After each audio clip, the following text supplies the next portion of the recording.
பக்கம் நம்ம ஹீரோயினை காமிக்கிறாங்க. அவங்க வந்துட்டு அவங்களுடைய ஆஃபீஸ் ஃப்ரெண்டு ஒரு பொண்ணு இருந்தாங்க இல்லையா, அவங்கள பார்க்க வந்திருக்காங்க. அதான் இவங்க எல்லாருக்கும் வேலை போச்சே.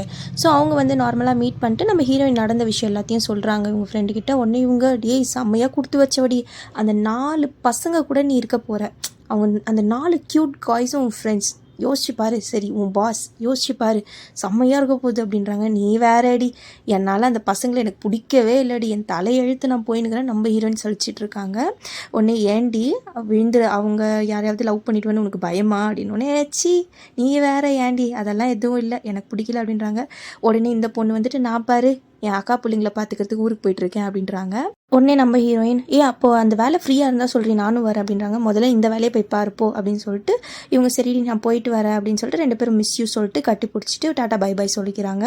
அதுக்கப்புறம் நம்ம ஹீரோயின் வந்து இந்த பாருக்கு வராங்க. இங்கே பார்த்தா நம்ம ஹீரோஸ் 4 பேரும் வந்துட்டு ஒர்க் அவுட்லாம் முடிச்சுட்டு அப்படியே நேராக பாருக்கு வந்துட்டாங்க. இப்போ இது இதில் ஜெய் வேறு ஷட்லஸ் ஷோலாம் வேறு காமிச்சிட்ருக்காப்புல. நம்ம யுவான் வந்த உடனே வந்துட்டா பில்லி அப்படின்னு சொல்லிட்டு இவங்க பேசிகிட்டு இருக்காங்க. யுவான் வந்துட்டு வரமாட்டான்னு சொல்லியிருப்பாங்க. இவங்க 3 பேரும் வருவா அப்படின்னு சொல்லியிருப்பாங்க. பெட் வச்சிருப்பாங்க. பெட்டில் தோத்துட்டேன்னு சொல்லிட்டு நீ பெட்டில் தோத்துட்ட அப்படின்னு சொல்லிட்டு இவங்க 3 பேரும் இன்னும் ஓட்டிகிட்டு இருக்காங்க. நம்ம ஹீரோயினுக்கு ஒரே குஷியாக போச்சு. என்னாச்சுன்னு நெக்ஸ்ட் வீடியோவில் பார்க்கலாம்.